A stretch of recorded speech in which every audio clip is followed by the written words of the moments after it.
In New York, off the coast of Brooklyn, Dead Horse Bay is the first port of call for extreme weather slamming into the city. It's being hammered by ferocious storms such as Hurricanes Ida and Sandy. The latest casualty is a 200-ton barge. The barge we are salvaging, right now it's a wreck because it's underwater. All right, let's get the weight belt. Zednik Ullman, known as Captain Z, has been tasked with removing this mammoth 200-ton underwater obstruction that's been sitting in a tidal bay. A lot of anticipation with that salvage. That peer pressure, it drives me crazy. Being a small company is challenging because I do not have a large equipment. There is a lot of technicality involved in this kind of work. I got the smaller operation and I can get things done. Z's already attempted to raise the barge once before and failed. Now, he's $50,000 out of pocket. I had a lot on the lines. I kept buying equipment, buying parts, paying salaries. It was just crazy, tremendous investment on my part. Now Z has come up with an innovative and cheaper plan to get the job done. The upper deck of the barge has the openings, so you can actually enter the barge inside. Those openings are called hatches. This is going to be the hatch cover. It has these threaded rods with the braces on the other side, and it's going to get screwed tight.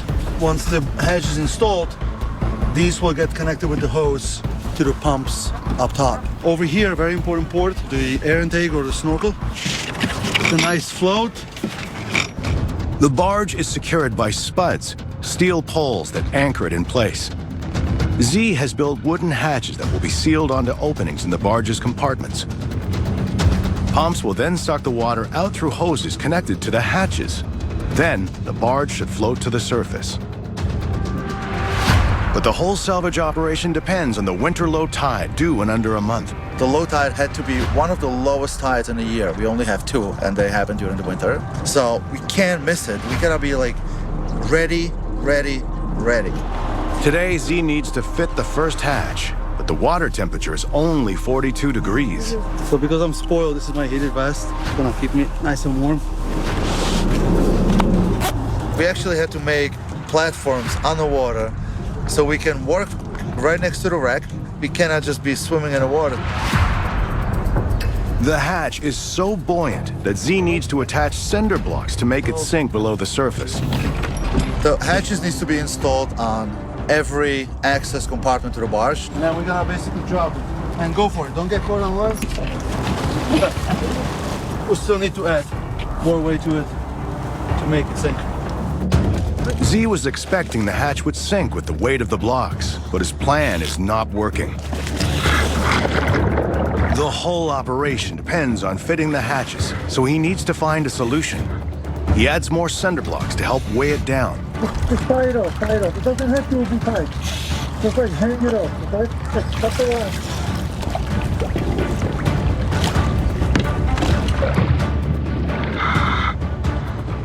With the extra load, the hatch is finally underwater and under control. Now it's time to attach the braces. I can actually feel the cold. It's taking the toll on me. My hand dexterity is not the best. I'm losing the washers, I'm losing the nuts. It's very hard to tighten things up, and it's just, I'm losing focus. There is only a small gap now to seal the hatch completely airtight.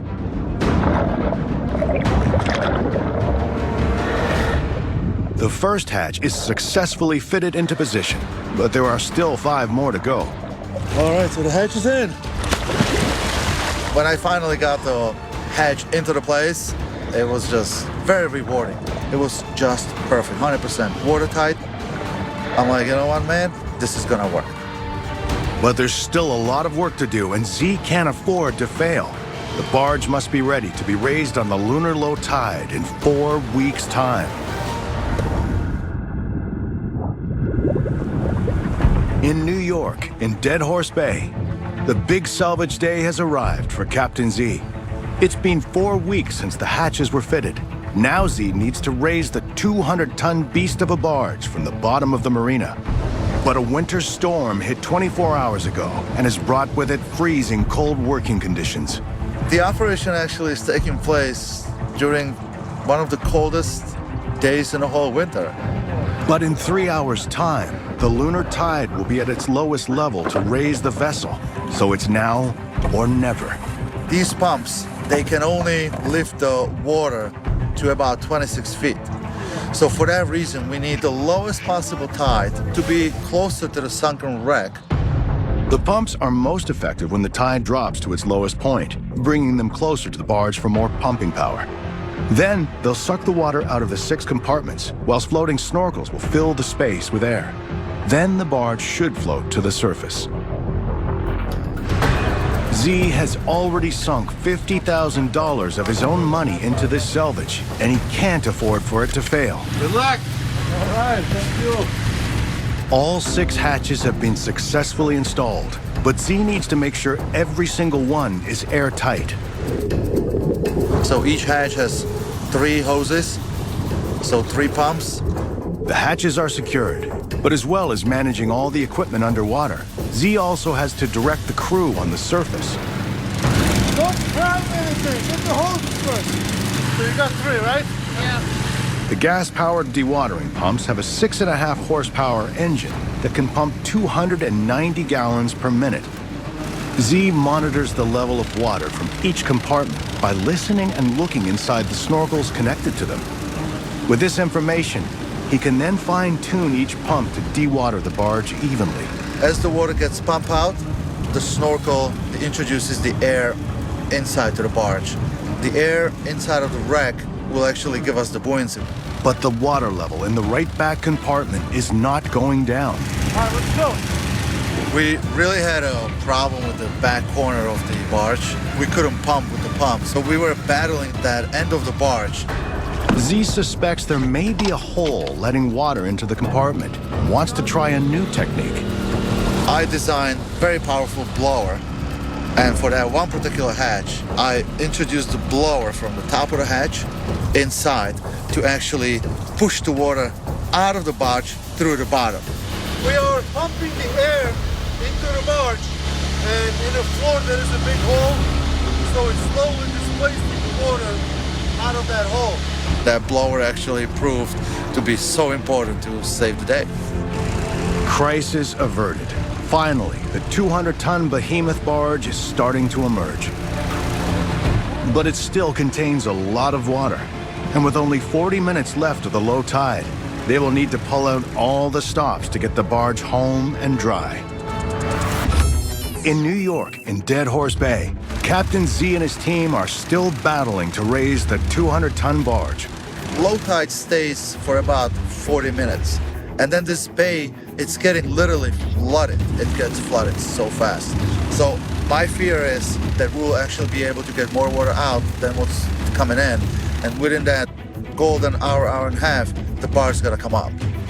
But the barge isn't rising in the back left-hand corner.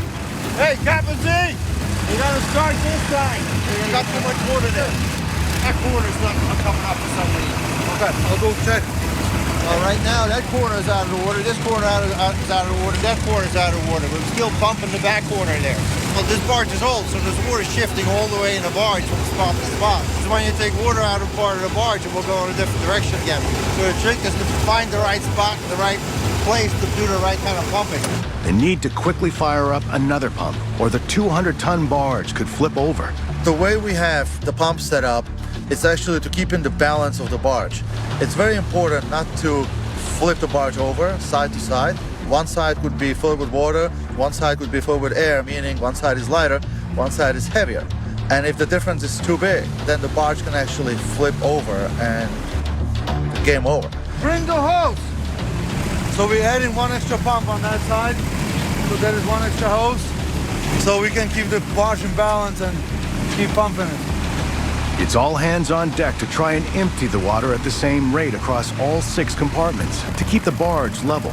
The crew has to reduce or increase the pumping power as the barge is coming up. So the barge actually comes up as evenly, as horizontal, as flat as possible. Now the operation has reached a critical point. The hatches must come off. Thinking of starting removing the hatches. Once you're removing, there is no way back. Once you have the deck edge out of the water, you get more control. You can take the hatches off and you can put pumps down to really dewater everything. We're going to have to remove those hatches very fast. disconnect all the hoses and drop the intake hoses directly into the barge. First, he must remove the threaded rods using a modified rigid cordless drill. With the 100-pound hatch removed, Z jumps inside the compartment to check the water situation. Inside, there is still 1.5 feet of water. The intake hoses on the hatches are not going completely into the floor of the barge. The hoses from the hatches are shorter, so we cannot get all the water out. Z puts longer hoses inside to reach the remaining water at the bottom of the compartment. So the problem we have right now is that the barge sits too far by the stern. The only way we can bring it up is by getting this one as empty as possible, the one we're working right now, and hopefully then the whole barge will come up a little more. That gives a little bit more space to work with. But the dewatering pumps are not powerful enough on their own. We have to be super fast. We have the hatch down, and the barge goes down. It'll just go all through that hatch into the barge, and we'll lose it. Captain Z uses a 45-pound submersible hydraulic pump, which is 5 times more powerful than the normal pumps. There's a lot of money at stake with all the equipment and the crew. We don't get paid until the barge is raised and tugged out of here. With the extra help from the hydraulic pump, the barge is finally afloat. But the light is fading, and they still need to patch the hole in the back right-hand corner. We got a little problem with the back corner. See if I can patch the hole, and then we should gain on it in a way that it should actually come out of the water completely. Z and his team gather the materials to create a patch. And now we can patch the big hole, which actually made the barge sunk. So that's amazing news. I'm gonna have to use a soft patch, which is a combination over here with the plywood, with the soft rubber mat glued on it. Then you push the patch with the rubber facing the barge, and that's almost 100% watertight. Captain Z needs to brave the water one more time and make sure this last patch is completely leak-proof. Tomorrow, it's make or break. In New York, off the coast of Brooklyn in Dead Horse Bay, Captain Z and his team have managed to patch the hole at the back left compartment and keep the 200-ton barge afloat. So our wreck is finally up. It's dewatered. But there is still one very important job to do. One of the 4 vertical steel cylinders that anchors the barge, called spuds, got bent under the barge during the storm that sank the structure. Z must now cut the spud where it's bent to set it free. Then all the spuds must be removed before the barge is towed away. The pressure is on as the towboat and crane could arrive at any moment. I'm going directly under the barge, and we'll see if we can break that spud off. So hopefully when I make that cut, we'll have some of it in the barge and some of it sticking away from the barge. The spud pipe is ruptured where it bent, and Z targets this area. He uses an exothermic torch, which can reach a temperature of 10,000 degrees to cut through the 2-inch thick steel spud underwater. But there are dangers. When I'm cutting down below, there are actually gases, the hydrogen, releasing from the torch. And if that hydrogen travels up to that pipe and collects up top, it can ignite. And it's a big bomb. It will rip that steel of the spot open, and anything what's around would have a problem. And that's just me who's around, so you can figure. It's a perilous task, and Z is working in near freezing temperatures. He's already been in the water for over an hour, but he decides to carry on to finish the job. When Z's down there, it's like I'm holding my breath because you never know what can happen. He can get stuck on something. There could be some kind of entrapment. I mean, there's all kinds of things under the water. It took so long. It was a battle. My body was cold, and keeping the focus was very challenging. My fingers, my hands were completely shot. Z is at risk of hypothermia if he doesn't warm up his body soon. Water is super cold. I can't even describe.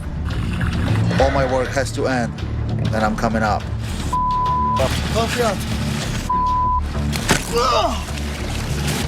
My hands are so cold. Oh, There's hot water here. oh. The pain what sets in my hands and fingers. There are no words for it. There really isn't. What's causing that pain? It's like unbearable. I don't know if he was in longer than it usually is or the water was colder than it usually is, but when he came out, his hands, he couldn't feel his fingers. Oh, this is perfect. Oh God. Oh, the pain is unbearable. And I thought that perhaps he might have frostbite and have to have his fingers amputated. That's how badly it looked. The towboat and crane finally arrive, but luckily, Z was able to cut the spud just in time. His fingers have recovered, and he is okay. That spot cut, that's so important because that would ruin the whole salvage. We would lose the barge to the bottom. The crane can now start removing the spuds from the barge and set it free. The tow tugboat finally came with the crane and the crane barge. The only little task what there's left for the crane is to remove spuds from the wreck barge. This way, the barge will be ready for the tow and will be free floating. It's almost mission accomplished for Captain Z and his team. It was amazing, and this is something what I'm really proud of. After a Herculean effort, the barge is on its way to the salvage yard, and Z will get the money he's invested in the salvage back and more.